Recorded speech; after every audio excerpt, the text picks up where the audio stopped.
Today I asked a believer, "Do you believe in the Noah's Ark tale?" "Absolutely," he said.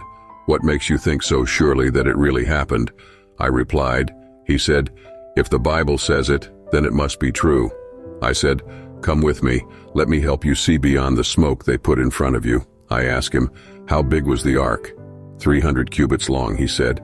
I made my research. 300 cubits are actually 510 feet, which appears quite long for some, but is it? Then to have a better understanding of it, I compared the ark to ships we already have knowledge of. You're not ready for what's coming. Stick with me. That's the ark compared to other real boats. So the ark was not so big after all, at least not big enough for what they claim it served for. Now I Google for him. How many land animal species are there? Exactly what you see is right. There are more than 5 million animal species of the ground.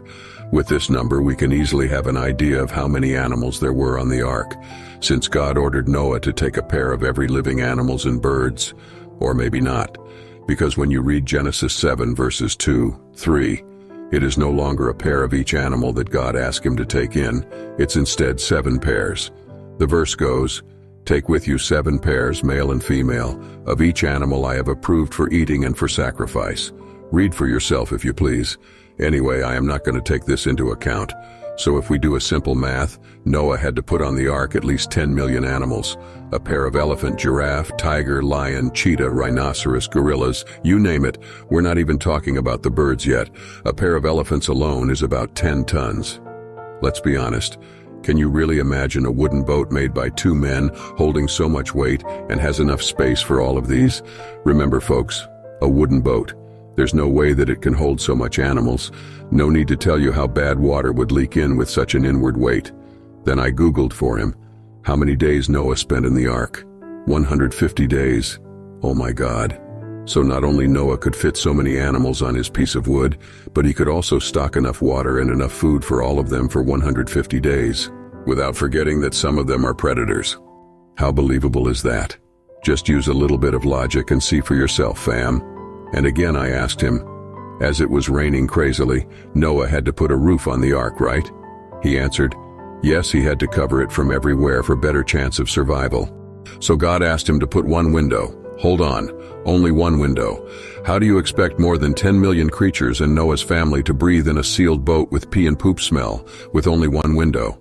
The amount of air entering is largely too inferior to what's being consumed. I think you, believer, really need some science classes. And last question I asked the believer, how many lives did the flood wipe out from the surface of the earth? He said, millions of people had died in the flood. I replied, can you imagine millions of dead bodies all across the planet, but no evidence of them whatsoever? Where are these millions of corpses? Hein, why we couldn't find them? Finally, he said, well, brother, archaeologists even found the place where the boat landed on the mountain. I said, what place, brother? Show me. He showed me this.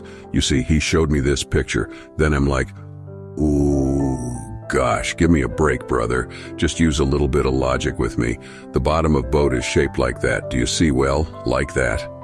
So normally the trace of something like that would be a hole in the shape of a tub, like it smacked the ground open. But this one looks like the mark of rug, sir. No offense, honesty, put the bias aside for a sec. Does this really look like the bottom of a boat to you? And furthermore, before you go thinking that the Noah's story is original, take a look at the Epic of Gilgamesh. They are 2 similar stories, except that the Epic of Gilgamesh was written way before the Noah's Ark.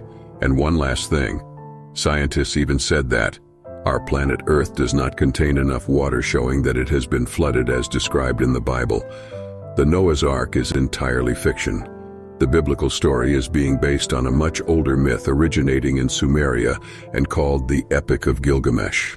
It's not possible to build an entire wooden boat of those dimensions without very significant problems of flexing and risks of breaking up due to structural load involved. Even the Wyoming, the largest wooden ship ever built, had major structural issues and had to have steam-driven pumps installed and run 24/7 to cope with the amount of water which was leaking in. Like and follow for episode X.